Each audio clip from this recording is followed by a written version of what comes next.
Del Evangelio según San Lucas. Gloria a ti, Señor. En aquel momento, Jesús tomó a Pedro, a Juan y a Santiago y subió a una montaña a orar. Mientras oraba, su rostro se transfiguró. Cambió de aspecto y su ropa resplandecía con blancura. De pronto, dos hombres hablaban con él. Eran Moisés y Elías, que aparecieron gloriosos y comentaban la partida de Jesús que se iba a consumar en Jerusalén. Pedro y sus compañeros tenían mucho sueño. Al despertar vieron su gloria y a los dos hombres que estaban con Jesús. Cuando estos se retiraron, dijo Pedro a Jesús: Maestro, qué bien se está aquí. Vamos a armar 3 chozas, una para ti, otra para Moisés y otra para Elías. No sabía lo que decía. Apenas lo dijo, vino una nube que los cubrió con su sombra. Al entrar en la nube, se asustaron y se escuchó una voz que decía desde la nube: Este es mi Hijo amado, mi predilecto. Escúchenlo. Al escucharse la voz, se encontró a Jesús solo. Ellos guardaron silencio por entonces y no contaron a nadie lo que habían visto. Palabra del Señor. Gloria a ti, Señor Jesús. Bien, queridos hermanos, qué alegría encontrarnos de nuevo aquí a través de este medio, en este espacio donde nosotros nos reunimos para escuchar la voz de Dios, meditar en su palabra y así fortalecer nuestra fe, animar nuestra vida cristiana. Hoy lo hacemos en torno a este pasaje del Evangelio que acabamos de escuchar y que nos lo presenta la liturgia de la palabra para este domingo, ya segundo domingo del tiempo de Cuaresma. Va avanzando este caminito de conversión. Vamos entonces a la luz de esta palabra y con la luz del Espíritu Santo a escuchar, a descubrir lo que hoy Dios quiere decirnos a nosotros a través de esta palabra. Queridos hermanos, adentrándonos entonces en esta reflexión, se nos presenta un pasaje muy conocido para nosotros y que lo reconocemos fácilmente como el pasaje de la transfiguración de Jesús. Pero, ¿será que ha tocado nuestra vida y nos ha ayudado también a nosotros para transfigurarnos o configurarnos con el mismo Cristo? Para esto vamos entonces a reflexionar en ciertos detalles y en ciertas palabras que hoy nos narra este Evangelio. Empecemos por el primer detalle, que lo encontramos en el primer versículo, y es cuando nos dice que Jesús toma a 3 de sus discípulos y sube con ellos al monte para orar. Bien sabemos nosotros que en la Biblia el monte significa el lugar del encuentro con Dios. Como también al escuchar este pasaje, identificamos que el monte en el cual acontece este suceso es en el monte Tabor. Pero Jesús sube al monte a orar, es decir, busca un lugar propicio y adecuado, el momento oportuno. ¿Y por qué hace esto? Para comprender esto, tendríamos que devolvernos al texto que precede a este Evangelio. Y el texto es nada más ni nada menos que el anuncio de la pasión.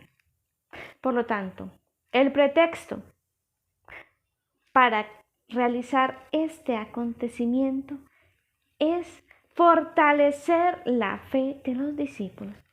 Ciertamente, al escuchar que Jesús va a padecer, va a ser crucificado, para los discípulos se genera cierto desconcierto, quizás la duda, la desilusión también. Por eso Jesús, después de este acontecimiento, empieza este proceso de fortalecer la fe de los discípulos para mostrarles y enseñarles que el camino de la cruz les llevará a la gloria, a contemplar el rostro de Dios. Pero hoy nosotros podemos preguntarnos, ¿cuál es nuestro Tabor? ¿Cuál es nuestro lugar del encuentro con Dios? ¿O qué sucede en nuestro Tabor, en la montaña, cuando subimos al encuentro con Dios? Esa es quizá la pregunta que nos podemos realizar nosotros a partir de este detalle. Hoy, ¿cuál es nuestro Tabor? Hoy tenemos un gran Tabor. Sí. Hoy tenemos un gran lugar del encuentro con Dios actualmente. ¿Y cuál es ese lugar? La iglesia y también el hermano.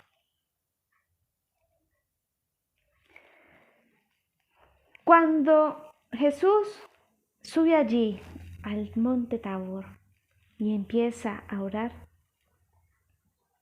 nos dice el evangelista que su rostro se transfigura, cambia de apariencia y aparece su gloria. Se transfigura. Pues queridos hermanos, hoy Jesús día a día también se sigue transfigurando y debe seguirse transfigurando. ¿Cómo? Se transfigura a través de la Eucaristía y a través de tu rostro y el mío, que somos la presencia viva y real también de Jesús. Hoy Jesús también se sigue transfigurando y sigue mostrando su gloria a través de la Eucaristía. Pero también muestra su rostro a través del hermano, que es donde encontramos la imagen y semejanza de Dios.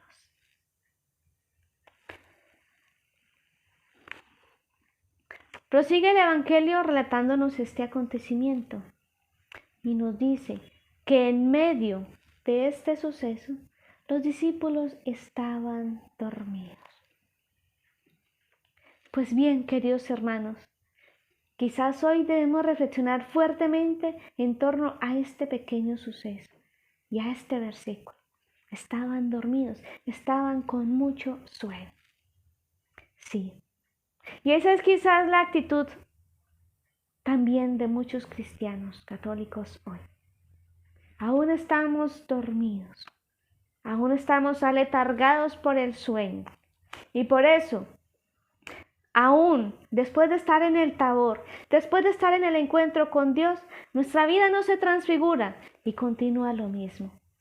Por estar dormidos, eso es lo que nos pasa.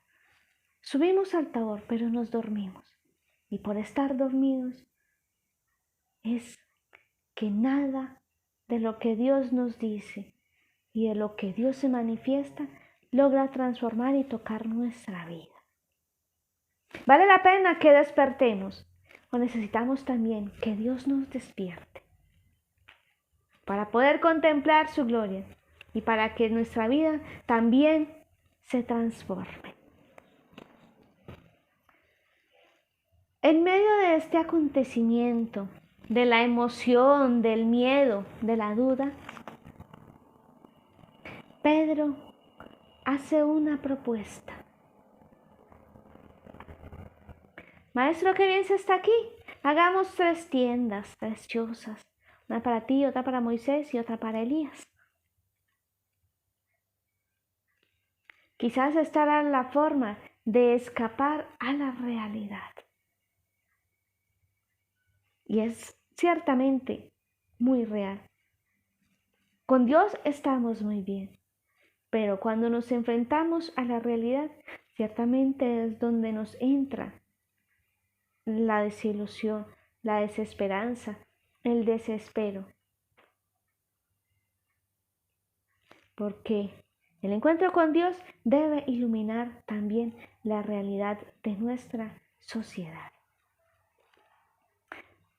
Pedro hace esta propuesta y nosotros, después del encuentro con Dios, después de contemplar su gloria, su bondad, su misericordia para con cada uno de nosotros, ¿qué podemos proponerle a Dios? También vale la pena que reflexionemos en eso. Pedro hace una propuesta. ¿Cuál sería la nuestra? ¿Qué podemos proponer tú y yo como cristianos católicos después de un encuentro con Dios? Y eso sería un compromiso. Quizás a partir de este versículo, esa es la invitación que se nos está haciendo, a asumir un compromiso que llegue a iluminar también la realidad.